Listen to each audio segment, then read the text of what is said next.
پاکستانی اس سال جو حج کے زائرین ہیں، حاجی ہیں جو،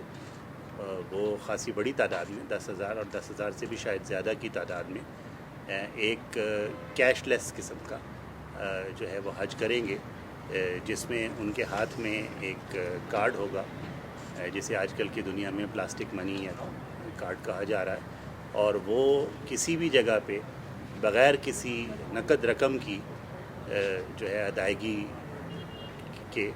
وہ مستفید ہو سکیں گے جملہ سہولیات سے جو وہاں فراہم کی جاتی ہیں حج کے سلسلے میں، چاہے وہ کھانا پینا ہے، چاہے وہ رہائش ہے،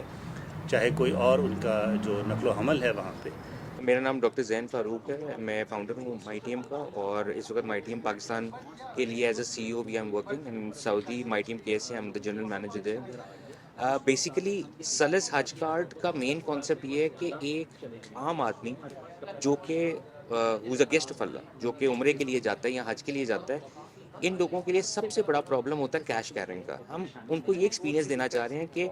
جب بھی ایک عام آدمی یہاں پہ اپنے فار ایگزامپل اپنے اکاؤنٹ میں 2 لاکھ رکھ کے، اس کے اکاؤنٹ میں 2 لاکھ روپے موجود ہے، تو اگر وہ اپنے پورے کے پورے 2 لاکھ سعودیہ میں استعمال کرنا چاہ رہا ہے حج کے موقع پہ، یا اس کے پیسے ختم ہو گئے اور اب اس کو ایمرجنسی کیش چاہیے، تو وہ کسی ایک فیملی ممبر کو یا دوست کو فون کر کے سمپل کہے کہ مجھے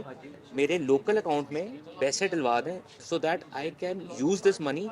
پاکستان سے باہر۔ یہ کارڈ ایک نارمل بینک اکاؤنٹ کی طرح ہی ہوگا، آپ اس کو پاکستان میں بھی استعمال کر سکتے ہیں، پاکستان سے باہر استعمال کر سکتے ہیں۔ ہم ان کارڈ کے اوپر ملٹیپل جو ہمارے جو ایئرپورٹ لاؤنجز ہیں اس کے اوپر ایکسیس دیں گے حاجیوں کو، تاکہ وہ جا کے جب حاجی جب کوئی فائل جب ایئرپورٹ پہ پہلے چلے جاتے ہیں کچھ ریسٹ کرنے کے لیے تو وہ ان کو پریویلیج ملے گا۔ اس کارڈ کے چارجز ابھی ہوں گے، لیکن وہ بھی ہماری کوشش رہے گی کہ ہم اس کو بھی تھوڑا سا منیمائز کر دیں گے، لیکن جو نارمل جو کارڈ جو مارکیٹ میں جا رہے ہوتے ہیں ان سے کم ہوتا ہے۔